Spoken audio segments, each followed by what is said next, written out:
Adam, how you doing? I'm great. All right. Well, so Death Note has a huge manga following, right? And so you're doing, the Americanized version. Talk about bringing that Japanese sensibility to us Yankees.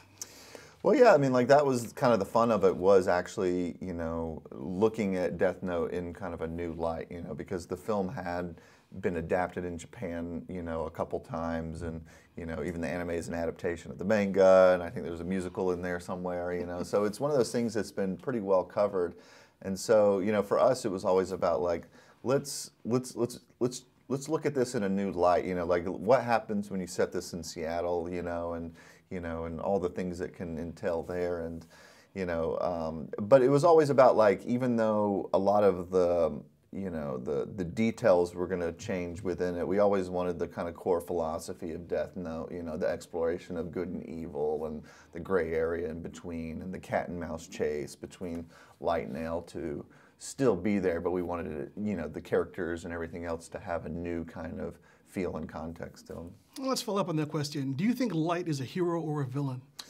I think that he's kind of both, really. I mean, like I think ultimately it's really for the audience to kind of decide, and I think that's kind of the fun of the movie. Like I think he's the type of guy where, like, if we were able to do some sequels, I think it would probably become more clear which one he is, but I think with this one I wanted to specifically leave it in a place where. Regardless of if he's good or bad, by the end of the movie, the consequences are definitely real for him, and it's not like anybody's really coming out of it on top, especially for a comic book film. This is a pretty downbeat ending. All right, so you have Nat Wolff as Light, and you have Lakeith as L, and they're fantastic in this movie. Yes. I mean, talk about casting these two guys in particular, because they're on this this great arc of their career where they're starring these really fresh movies.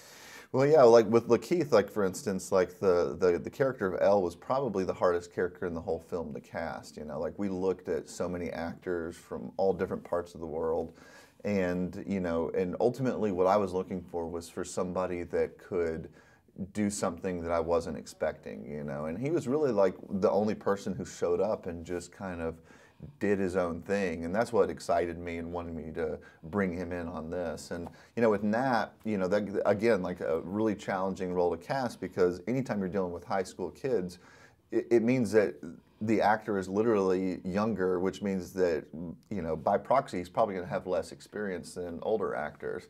And so it was about trying to find somebody who had been on some movie sets and could carry a film, but really had their own persona, and because that character in a lot of ways, we were really casting off of somebody who embodied that character, and Nat just had that personality that I was looking for.